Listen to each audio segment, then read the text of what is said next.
আশা করি আমার এই গাছের ভিডিওটি আপনাদের অনেকেরই মনে আছে।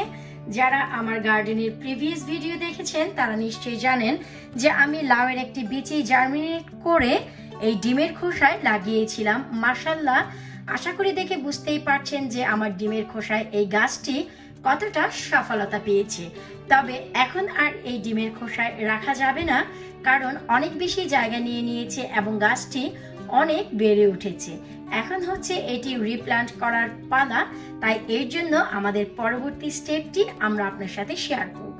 লাউয়ের গাছটি আমি এখন ছোট্ট একটি পটে ট্রান্সফার করব। এখানে আমি একটি পানির পট নিয়ে নিয়েছি। পানির পটটি আমি উপরের দিক থেকে কেটে নিয়েছি।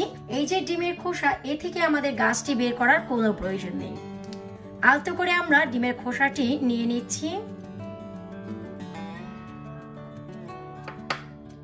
এবার আমাদের যে কাজটি করণীয়, এই যে ডিমের খোসা, এটি আমরা হাতের সাহায্যে ঠিক এভাবে করে প্রেস করে ভেঙে দেব। দেখুন রুটগুলি কত দারুণভাবে বেড়েছে ভেতরে। ঠিক এভাবে করে প্রেস করে ভেঙে ঠিক এখানে দিয়ে দেব। একটু প্রেস করে আমি নিচের দিকে দিয়ে দিচ্ছি।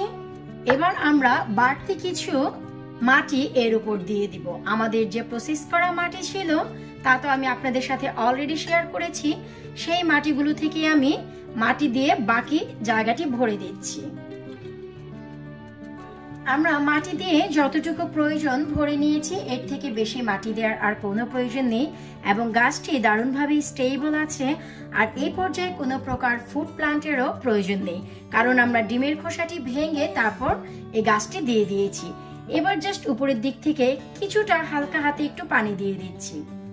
অনেক বেশিও দেওয়ার দরকার নেই, জাস্ট কিছুটা পানি দিলেই চলবে, যাতে মাটিটা উপরের দিক থেকে কিছুটা ভেজে যায়।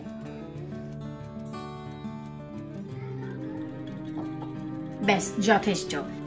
এবারে গাছটি আমরা রেখে দিব নর্মাল যে কোনো জায়গায়। আমরা নর্মাল যেভাবে গাছের চারা বানাই, কোনো উইন্ডো সেলে অথবা কোনো টেবিলের উপর যেখানে হালকা কিছুটা রোদ আছে সেখানে আমি রেখে দিব এবং ফিরে আসবো আমার এই গাছটি যখন একটি দুটি হাত পা ছাড়বে ঠিক তখন। আশা করব আজকে আমার এই ভিডিও আপনাদের একটি হলেও ভালো লাগবে। যদি ভালো লাগে অবশ্যই আপনারা এখন থেকেই বেঁচে থেকে ঠিক এভাবে গাছ বানানো শুরু করুন। ইনশাআল্লাহ সামার পর্যন্ত আপনাদের এই গাছ থেকেই ফলন আসবে অজস্র। আজকের মতো বিদায় নিচ্ছি। আল্লাহ হাফেজ।